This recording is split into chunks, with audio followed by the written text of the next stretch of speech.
20,000 Leagues Under the Sea. Jules Verne's most fantastic and beloved adventure.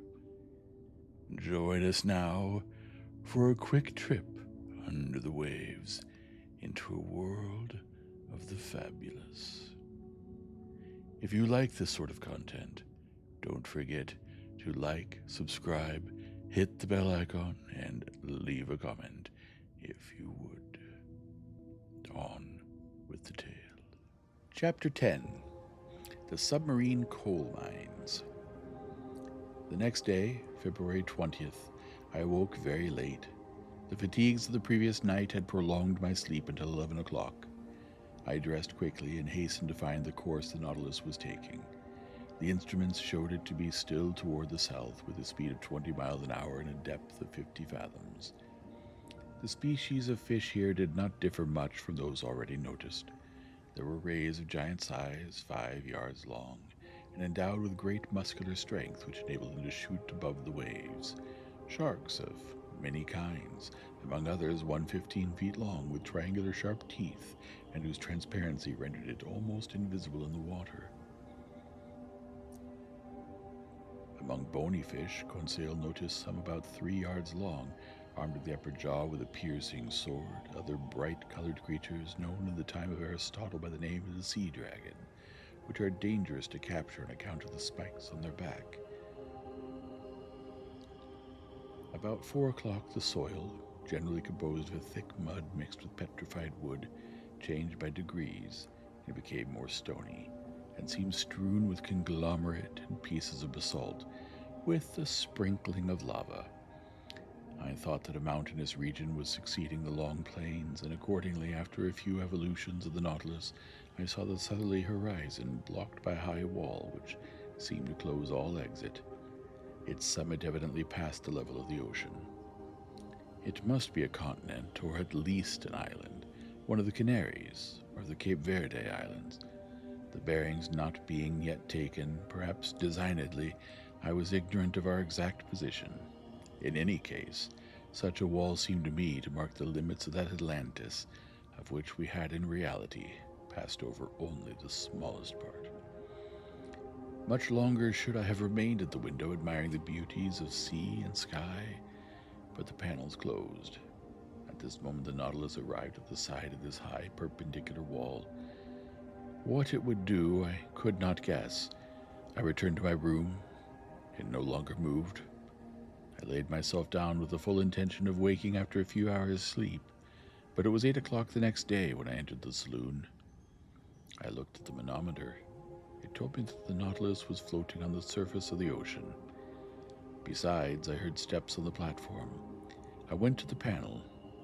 It was open, but instead of broad daylight as I expected, it was surrounded by profound darkness. Where were we? Was I mistaken? Was it still night? No, not a star was shining, and night has not that utter darkness. I knew not what to think when a voice near me said, "Is that you, Professor?" "Ah, Captain," I answered. "Where are we?" "Underground, sir." "Underground? And the Nautilus floating still?" "It always floats." "But I do not understand." "Wait a few minutes. Our lantern will be lit, and if you like light places, you will be satisfied." I stood on the platform and waited. The darkness was so complete that I could not even see Captain Nemo, but looking to the zenith, exactly above my head, I seemed to catch an undecided gleam, a kind of twilight filling a circular hole. At this instant the lantern was lit, and its vividness dispelled the faint light. I closed my dazzled eyes for an instant, and then looked again. The Nautilus was stationary, floating near a mountain which formed a sort of quay. The lake then supporting it was a lake imprisoned by a circle of walls measuring 2 miles in diameter and 6 in circumference. Its level, the manometer showed, could only be the same as the outside level, for there must necessarily be a communication between the lake and the sea.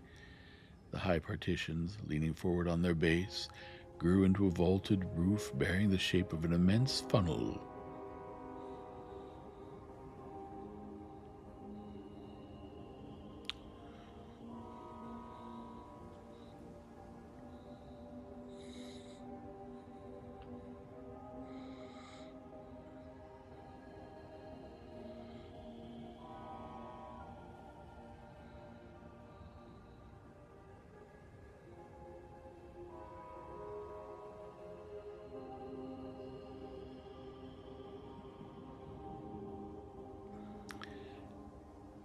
The high partitions, leaning forward on their base, grew into a vaulted roof bearing the shape of an immense funnel turned upside down, the height being about 500 or 600 yards. At the summit was a circular orifice by which I had caught the slight gleam of light, evidently daylight. "Where are we?" I asked. "In the very heart of an extinct volcano, the interior of which has been invaded by the sea, after some great convulsion of the earth. While you were sleeping, Professor, the Nautilus penetrated this lagoon by a natural canal, which opens about 10 yards beneath the surface of the ocean. This is its harbor of refuge, a sure, commodious, and mysterious one, sheltered from all gales. Show me, if you can, on the coasts of any of your continents or islands, a road which can give such perfect refuge from all storms." "Certainly," I replied. "You're in safety here, Captain Nemo. Who could reach you in the heart of a volcano?"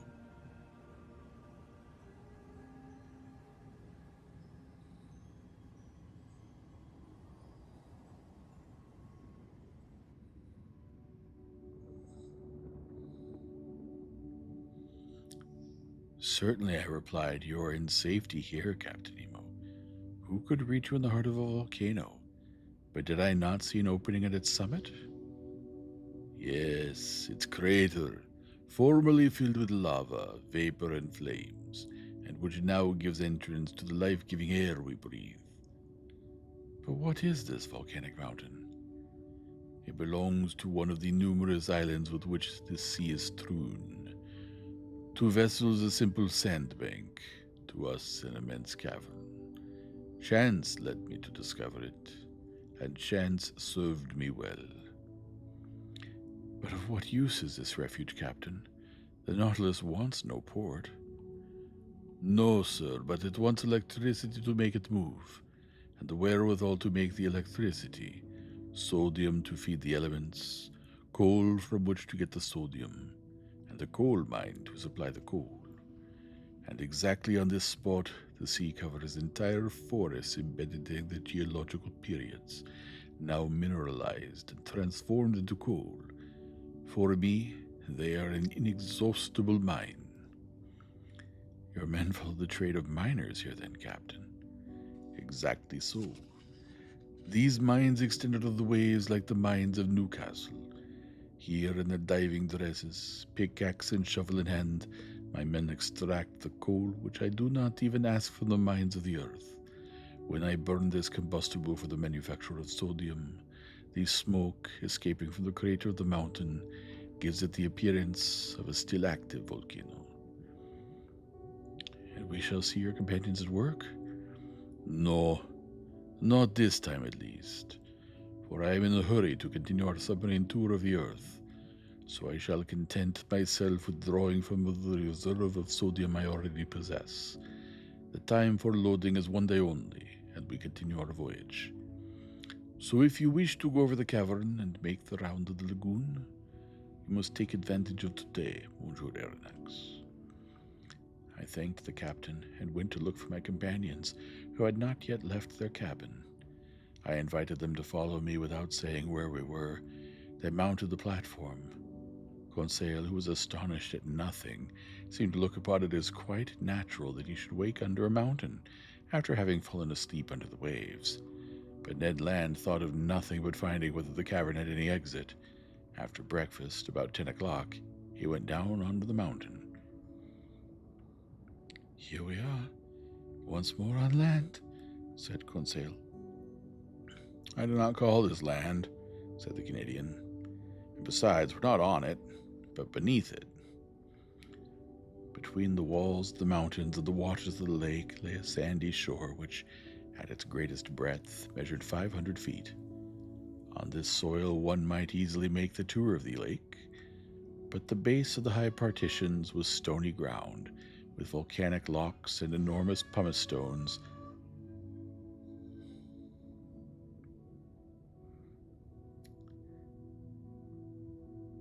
But the base of the high partitions was stony ground, with volcanic locks and enormous pumice stones lying in picturesque heaps.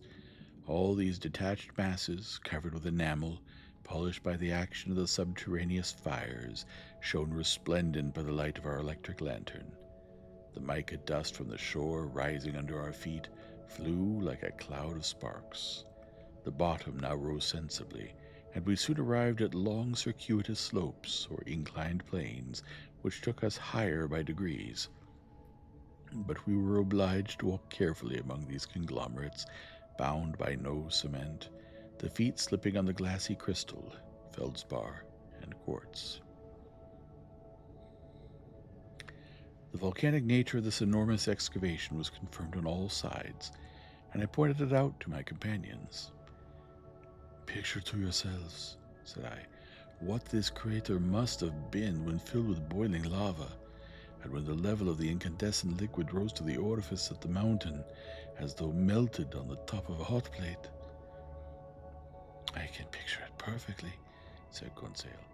"But, sir, will you tell me why the great architect has suspended operations, and how it is that the furnace is replaced by the quiet waters of the lake?" "Most probably, Conseil, because some convulsion between the ocean produced the very opening which has served as a passage for the Nautilus. Then the waters of the Atlantic rushed into the interior of the mountain. There must have been a terrible struggle between the two elements, a struggle which ended in the victory of Neptune. But many ages have run out since then, and the submerged volcano is now a peaceable grotto." "Very well," replied Ned Land. "I accept the explanation, sir. But in our own interests, I regret that the opening of which you speak was not made above the level of the sea." "But, friend Ned," said Conseil, "if the passage had not been under the sea, the Nautilus could not have gone through it."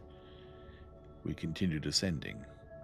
The steps became more and more perpendicular and narrow. Deep excavations, which we were obliged to cross, cut them here and there. Sloping masses had to be turned.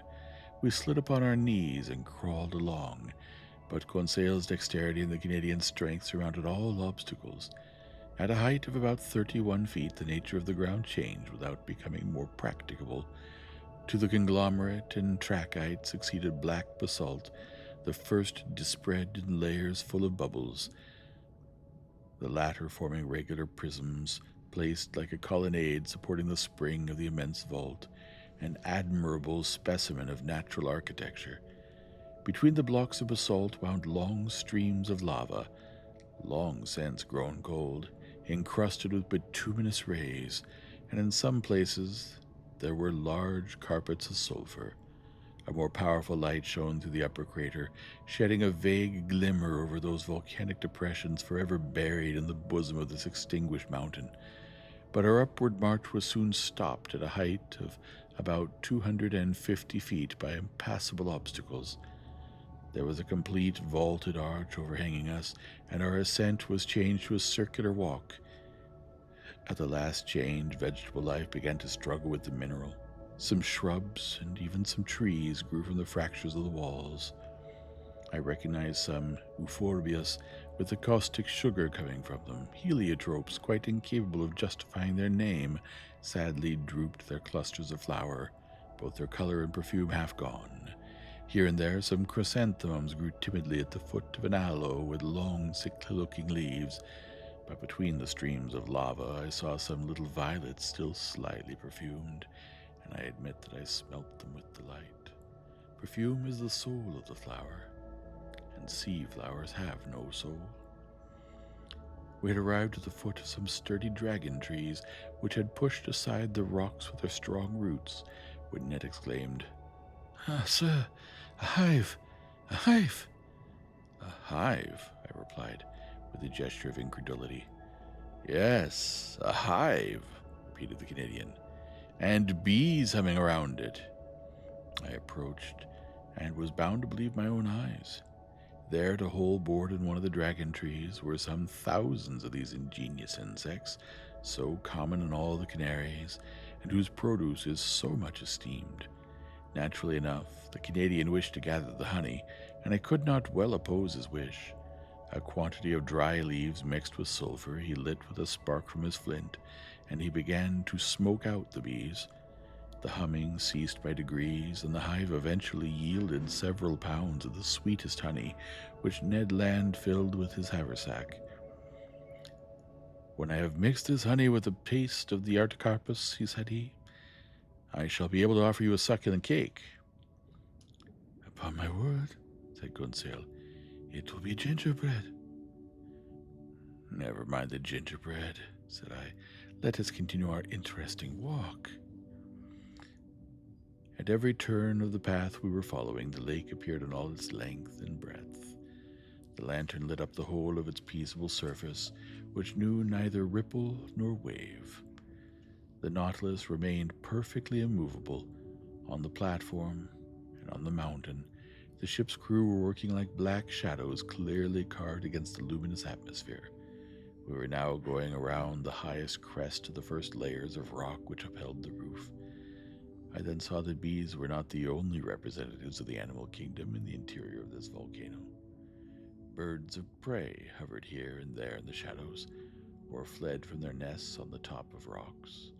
There were sparrowhawks with white breasts and kestrels, and down the slope scampered with their long legs several fine, fat bustards. I leave anyone to imagine the covetousness of the Canadian at the sight of this savory game, and whether he did not regret having no gun. But he did his best to replace the lead by stones, and after several fruitless attempts, he succeeded in wounding a magnificent bird. To say that he risked his life 20 times before reaching it is but the truth, but he managed so well that the creature joined the honey kegs in his bag. We were now obliged to descend toward the shore, the crest becoming impracticable. Above us, the crater seemed to gape like the mouth of a well. From this place, the sky could be clearly seen, and clouds, dissipated by the west wind, leaving behind them even only the summit of the mountain, their misty remnants, certain proof that they were only moderately high, for the volcano did not rise more than 800 feet above the level of the ocean. Half an hour after the Canadian's last exploit, we had regained the inner shores. Here, the floor was represented by large carpets of marine crystal, a little umbelliferous plant very good to pickle, which also bears the name of a pierced stone in sea fennel. Conseil gathered some bundles of it. As to the fauna, it might be counted by thousands of crustacea of all sorts: lobster, crab, spider crab, chameleon shrimp, and a large number of shells, rockfish, and limpets. 3/4 of an hour we had finished our circuitous walk and were on board. The crew had just finished loading the sodium, and the Nautilus could have left that instant. But Captain Nemo gave no order. Did he wish to wait until night and leave the submarine passage secretly? Perhaps so. Whatever it might be, the next day the Nautilus, having left its port, steered clear of all land and a few yards beneath the waves of the Atlantic. End of Chapter 10. Chapter 11. The Sargasso Sea. That day the Nautilus crossed a singular part of the Atlantic Ocean. No one can be ignorant of the existence of a current of warm water known by the name of the Gulf Stream. After leaving the Gulf of Florida, we went in the direction of Spitzbergen, but before entering the Gulf of Mexico, at about 25 degrees of north latitude, this current divides into two arms, the principal one going toward the coast of Ireland and Norway, while the second bends to the south about the height of the Azores, then, touching the African shore and describing a lengthened oval, returns to the Antilles. This second arm, it is rather a collar than an arm, surrounds with its circles of warm water that portion of the cold, quiet, immovable ocean called the Sargasso Sea, a perfect lake in the open Atlantic. It takes no less than 3 years for the great current to pass around it. Such was the region the Nautilus was now visiting, a perfect meadow, a close carpet of seaweed, fucus, and tropical berries, so thick and so compact that the stem of a vessel could hardly tear its way through it. And Captain Nemo, not wishing to entangle his screw in this herbaceous mass, kept some yards beneath the surface of the waves. The name Sargasso comes from the Spanish word sargazo, which signifies kelp. This kelp, or berry plant, is the principal formation of this immense bank, and this is the reason, according to the learned Maury, the author of the Physical Geography of the Globe, why these plants unite in the peaceful basin of the Atlantic. The only explanation which can be given, he says, seems to me to result from the experience known to all the world. Place in a vase some fragments of cork or other floating body, and give to the water in the vase a circular movement, the scattered fragments will unite in a group in the center of the liquid surface, that is to say, in the part least agitated. In the phenomenon we are considering, the Atlantic is the vase, the Gulf Stream the circular current, and the Sargasso Sea the central point at which the floating bodies unite. I share Maury's opinion, and I was able to study the phenomenon in the very midst where vessels rarely penetrate. Above us floated products of all kinds, headed up among these brownish plants, trunks of trees torn from the Andes or the Rocky Mountains, and floated by the Amazon or the Mississippi. Numerous wrecks, remains of keels, side planks stove in, and so weighted with shells and barnacles that they could not again rise to the surface. And time will one day justify Maury's other opinion, that these substances thus accumulated for ages will become petrified by the action of the water, and will then form inexhaustible coal mines, a precious reserve prepared by far-seeing nature for the moment when men shall have exhausted the mines of continents. In the midst of this inextricable mass of plants and seaweed, I noticed some charming pink halcyons and actinii, with their long tentacles trailing after them, medusae, green, red, and blue, and the great Rhizotums or Cuvier, the large umbrella of which was bordered and festooned with violet. All the day of February 22nd, we passed on the Sargasso Sea, where such fish as are partial to marine plants find abundant nourishment. The next, the ocean had returned to its accustomed aspect. From this time, for 19 days, from February 23rd to March 12th, the Nautilus kept in the middle of the Atlantic, carrying us at a constant speed of 100 leagues in 24 hours. Captain Nemo evidently intended accomplishing his submarine program, and I imagine that he intended, after doubling Cape Horn, to return to the Australian seas of the Pacific. Ned Land had cause for fear. In these large seas, void of islands, we could not attempt to leave the boat, nor had we any means of opposing Captain Nemo's will. Our only course was to submit, but what we could neither gain by force nor cunning, I like to think might be obtained by persuasion. This voyage ended, would he not consent to restore our liberty? Under an oath never to reveal his existence, an oath of honor which we should have religiously kept. But we must consider that delicate question with the captain. But was I free to claim this liberty? Had he not himself said from the beginning, in the firmest manner, that the secret of his life extracted from him our lasting imprisonment on board the Nautilus? And would not my 4 months' silence appear to him a tacit appearance of acceptance of our situation? And would not a return to the subject result in raising suspicions which might be hurtful to our projects, if at some future time a favorable opportunity offered to return to them? During the 19 days mentioned above, no incident of any kind happened to signalize our voyage. I saw little of the captain. He was at work. In the library I often found his books left open, especially those on natural history. My work on submarine depths, conned over by him, was covered with marginal notes, often contradicting my theories and systems, but the captain contented himself with thus purging my work. It was very rare for him to discuss it with me. Sometimes I heard the melancholy tones of his organ, but only at night, in the midst of the deepest obscurity, when the Nautilus slept upon the deserted ocean.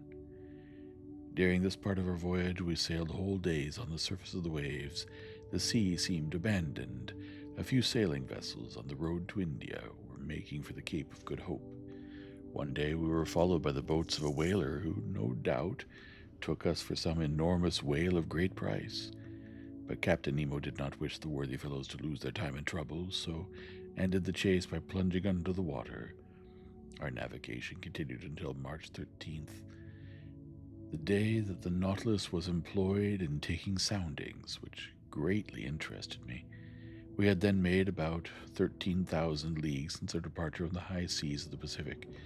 The bearings gave us 45 degrees 37 minutes south latitude and 37 degrees 53 minutes west longitude. It was the same water in which Captain Denham of the Herald sounded 7,000 fathoms without finding the bottom. There, too, Lieutenant Parker of the American frigate Congress could not touch the bottom with 15,140 fathoms. Captain Nemo intended seeking the bottom of the ocean by a diagonal sufficiently lengthened by means of lateral planes placed at an angle of 45 degrees with the waterline of the Nautilus. Then the screw set to work at its maximum speed, its floor blades beating the waves with indescribable force. Under this powerful pressure, the hull of the Nautilus quivered like a sonorous chord and sank regularly under the water. At 7,000 fathoms, I saw blackish tops rising in the midst of the waters, but these summits might belong to high mountains like the Himalayas or Mount Blanc. Even higher, and the depth of the abyss remained incalculable. The Nautilus descended still lower in spite of the great pressure. I felt the steel plates tremble at the fastenings of the bolts. Its bars bent, its partitions groaned, the windows of the saloon seemed to curve under the pressure of the waters, and this firm structure would doubtless have yielded if, as its captain had said, it had not been capable of resistance like a solid block. We had attained a depth of 16,000 yards, or 4 leagues, and the sides of the Nautilus then bore a pressure of 1,600 atmospheres, that is to say, 3,200 pounds to each square 2/5 of an inch of its surface. What a situation to be in, I exclaimed, to overrun these deep regions where man has never trod. Look, Captain, at these magnificent rocks, these uninhabited grottos, these lowest receptacles of the globe, where life is no longer possible. What unknown sights are here?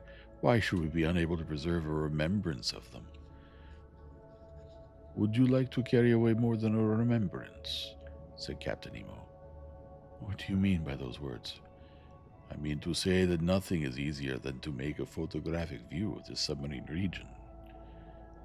I had not time to express my surprise at this new proposition when at Captain Nemo's call an objective was brought into the saloon. Through the widely opened panel, the liquid mass was bright with electricity, which was distributed with such uniformity that not a shadow, not a gradation, was to be seen in our manufactured light. The Nautilus remained motionless, the forces of its screws subdued by the inclination of its planes. The instrument was propped on the bottom of the oceanic sight, and in a few seconds we had obtained a perfect negative. I here give the positive, from which may be seen those primitive rocks, which have never looked upon the light of heaven, the lowest granite which forms the foundation of the globe, those deep grottos woven in the stony mass whose outlines were of such sharpness, and the border lines of which are marked in black, as if done by the brush of some Flemish artist. Beyond that of the landscape, I cannot describe the effect of these smooth, black, polished rocks, without moss, without a spot. It is strange forms, standing solidly on the sandy carpet which sparkled with the jets of our electric light.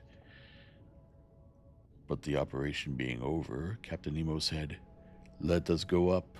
We must not abuse our position. never exposed the Nautilus too long to such great pressure.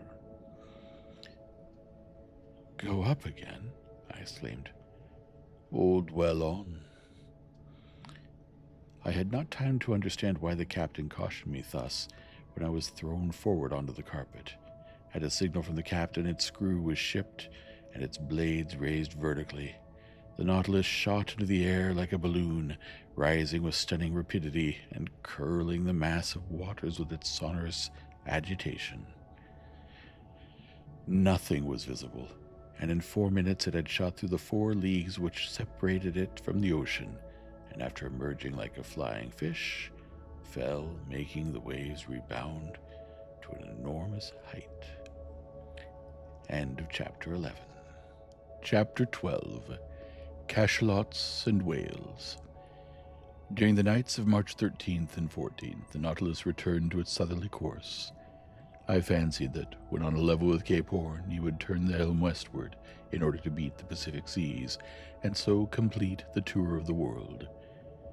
He did nothing of the kind, but continued on his way to the southern regions. Where was he going to? To the pole? It was madness. I began to think that the captain's temerity justified Ned Land's fears. For some time past, the Canadian had not spoken to me of his projects of flight. He was less communicative, almost silent. I could see that his lengthened imprisonment was weighing upon him, and I felt that the rage was burning within him. When he met the captain, his eyes lit up with suppressed anger, and I feared that his natural violence would lead him into some extreme. That day, March 14th, Conseil and he came to me in my room. I inquired the cause of their visit. "A simple question to ask you, sir," replied the Canadian. "Speak, Ned." "How many men are there on board the Nautilus, do you think?" "I cannot tell, my friend." "I should say that its working does not require a large crew." "Certainly under existing conditions. 10 men at the most ought to be enough." "Well, why should there be any more?" "Why?" I replied, looking fixedly at Ned Land, whose meaning was easy to guess.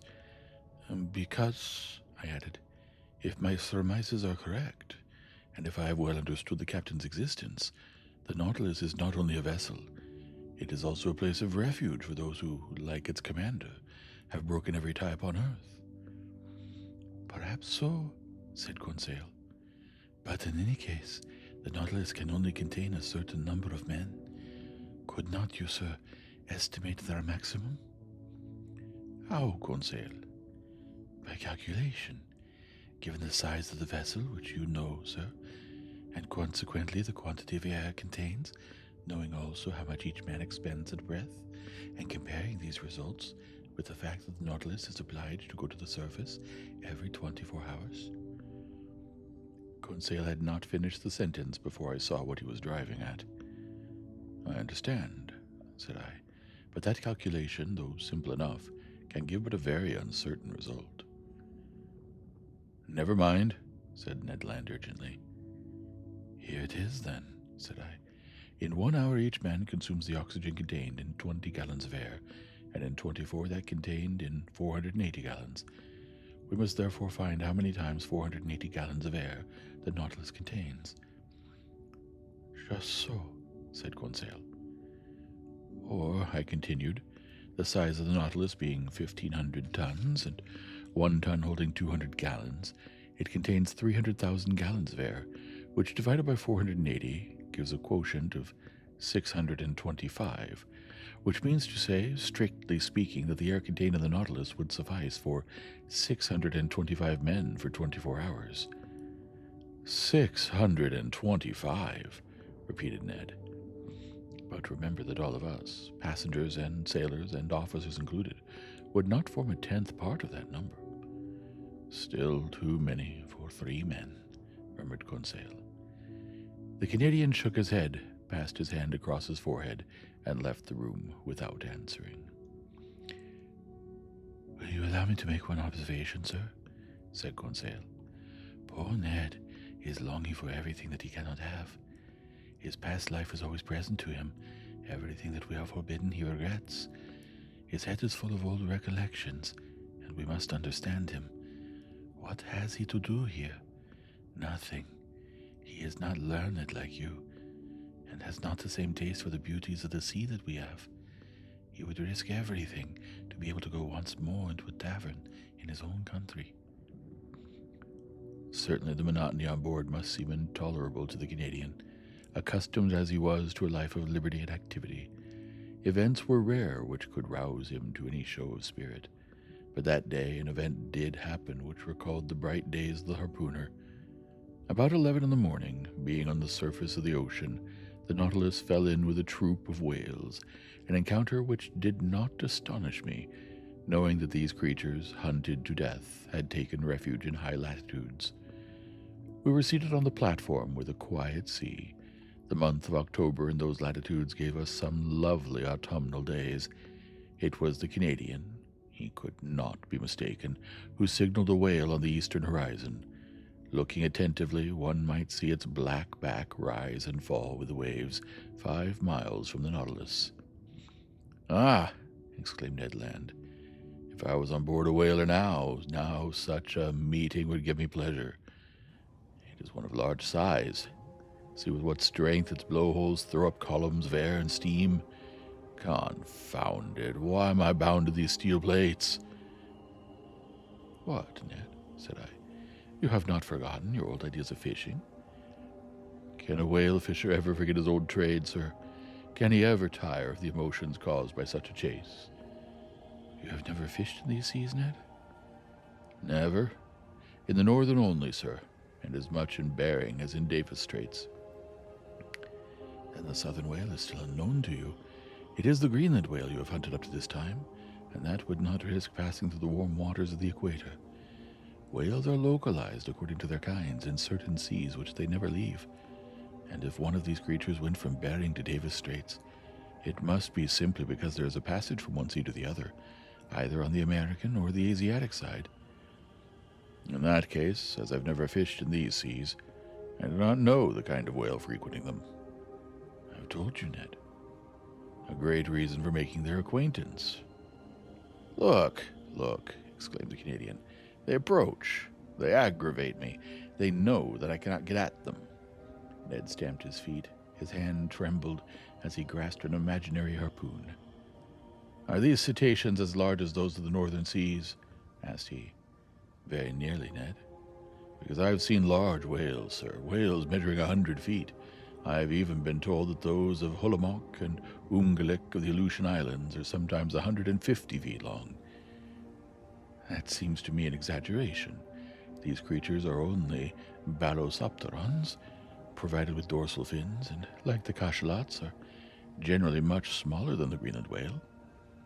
"Ah!" exclaimed the Canadian, whose eyes had never left the ocean. "They are coming nearer.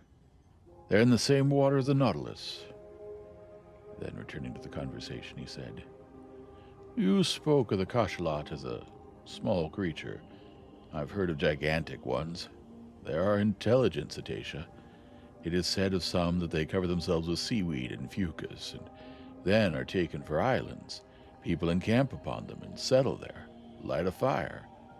"And build houses," said Conseil. "Yes, Joker," said Ned Land.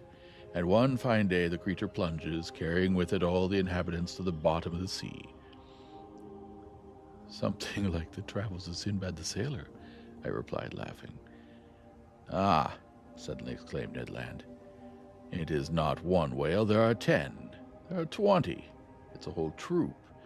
And I not able to do anything, hands and feet tied." "But, friend Ned," said Conseil, "why do you not ask Captain Nemo's permission to chase them?" Conseil had not finished his sentence when Ned Land had lowered himself through the panel to seek the captain. A few minutes afterward, the two appeared together on the platform. Captain Nemo watched the troop of cetacea playing on the waters about a mile from the Nautilus. "They are southern whales," said he. "There goes the fortune of a whole fleet of whalers." "Well, sir," asked the Canadian, "can I not chase them, if only to remind me of my old trade of harpooner?" "And to what purpose?" replied Captain Nemo. "Only to destroy.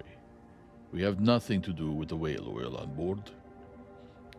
But, sir, continued the Canadian, in the Red Sea you allowed us to follow the dugong.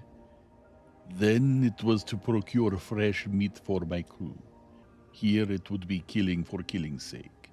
I know that is a privilege reserved for man, but I do not approve of such murderous pastime. In destroying the southern whale like the Greenland whale, an inoffensive creature, your traders do a culpable action, Mr. Land.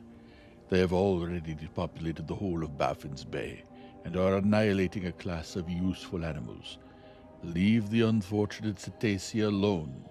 They have plenty of natural enemies, cachalots, swordfish, and sawfish, without you troubling them. The captain was right. The barbarous and inconsiderate greed of these fishermen will one day cause the disappearance of the last whale in the ocean.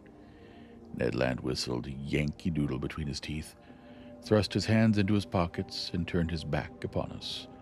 But Captain Nemo watched the troop of cetacea, and addressing me, said, I was right in saying that whales had natural enemies enough, without counting man. These will have plenty to do before long. Do you see, Monsieur Aronnax, about 8 miles to leeward, those blackish moving points? Yes, Captain. Those are cachalots, terrible animals, which I have met in troops of 200 or 300. As to those, they are cruel, mischievous creatures. They would be right in exterminating them. The Canadian turned quickly at the last words. Well, Captain, said he, it is still time, in the interest of the whales. It is useless to expose oneself, Professor. The Nautilus will disperse them. It is armed with a steel spur as good as Master Land's harpoon, I imagine. Well, Captain, said he, it is still time, in the interest of the whales. It is useless to expose oneself, Professor. The Nautilus will disperse them. It is armed with a steel spur as good as Master Land's harpoon, I imagine. The Canadian did not put himself out enough to shrug his shoulders. Attack cetacea with blows of a spur? Who had ever heard of such a thing? Wait, Monsieur Aronnax, said Captain Nemo. We will show you something that you have never yet seen. We have no pity for these ferocious creatures. They are nothing but mouth and teeth. Mouth and teeth? No one could better describe the macrocephalous cachalot, which is sometimes more than 75 feet long. Its enormous head occupies 1/3 of its entire body. Better armed than the whale, whose upper jaw is furnished only with whalebone, it is supplied with 25 large tusks, about 8 inches long, cylindrical and conical at the top, each weighing 2 pounds.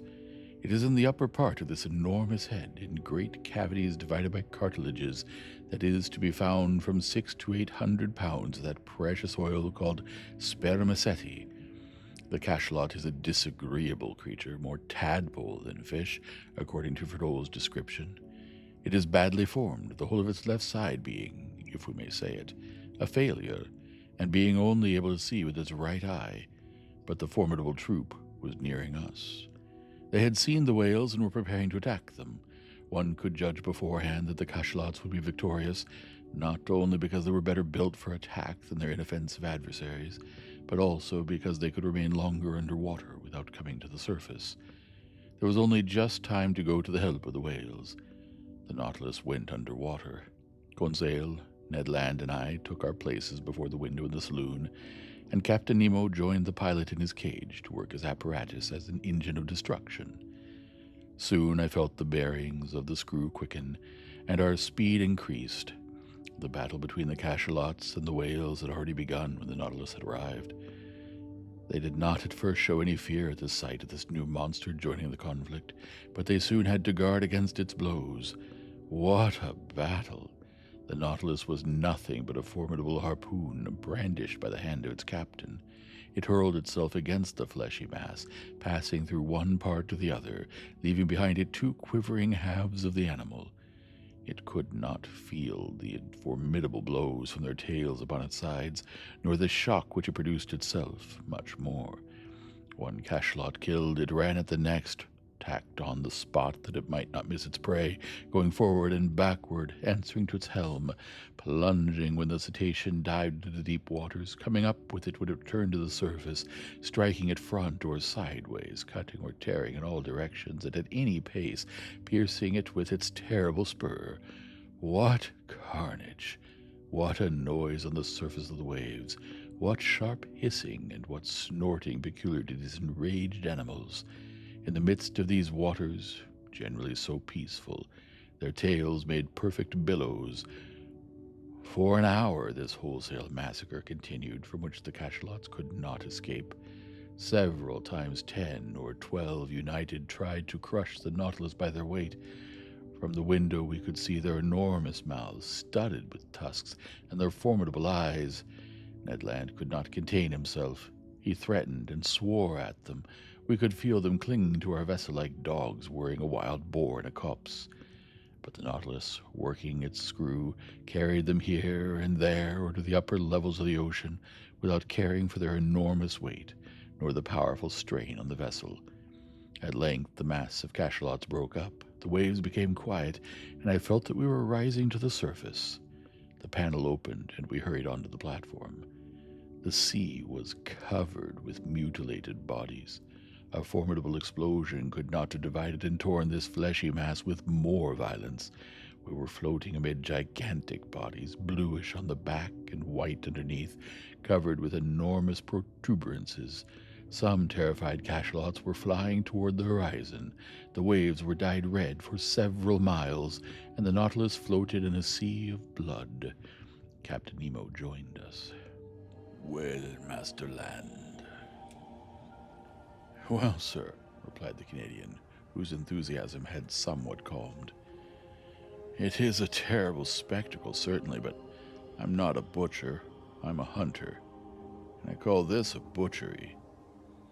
"It is a massacre of mischievous creatures," replied the captain, "and the Nautilus is not a butcher's knife." "I like my harpoon better," said the Canadian. "Every one to his own," answered the captain, looking fixedly at Ned Land. I feared he would commit some act of violence which would end in sad consequences, but his anger was turned by the sight of a whale which the Nautilus had just come up with. The creature had not quite escaped from the cachalot's teeth. I recognized the southern whale by its flat head, which is entirely black. Anatomically, it is distinguished from the white whale and the North Cape whale by the 7 cervical vertebrae, and it has 2 more ribs than its congeners. The unfortunate cetacean was lying on its side, riddled with holes from the bites, and quite dead. From its mutilated fins still hung a young whale which it could not save from the massacre. Its open mouth let the water flow in and out, murmuring like the waves breaking on the shore. Captain Nemo steered close to the corpse of the creature. 2 of his men mounted its side, and I saw, not without surprise, that they were drawing from its breasts all the milk which they contained, that is to say, about 2 or 3 tons. The captain offered me a cup of the milk, which was still warm. I could not help showing my repugnance to the drink, but he assured me that it was excellent, and not to be distinguished from cow's milk. I tasted it, and was of his opinion. It was a useful reserve to us, for in the shape of salt butter or cheese it would form an agreeable variety from our ordinary food. From that day I noticed with uneasiness that Ned Land's ill will toward Captain Nemo increased, and I resolved to watch the Canadian's gestures closely. End of chapter 12. Quite the story so far. What will happen next to those aboard the Nautilus? Tune in next time and find out. And in the meantime, if you've enjoyed the story, like, subscribe, hit the bell icon, and leave a comment if you would. It really helps us out. Good night.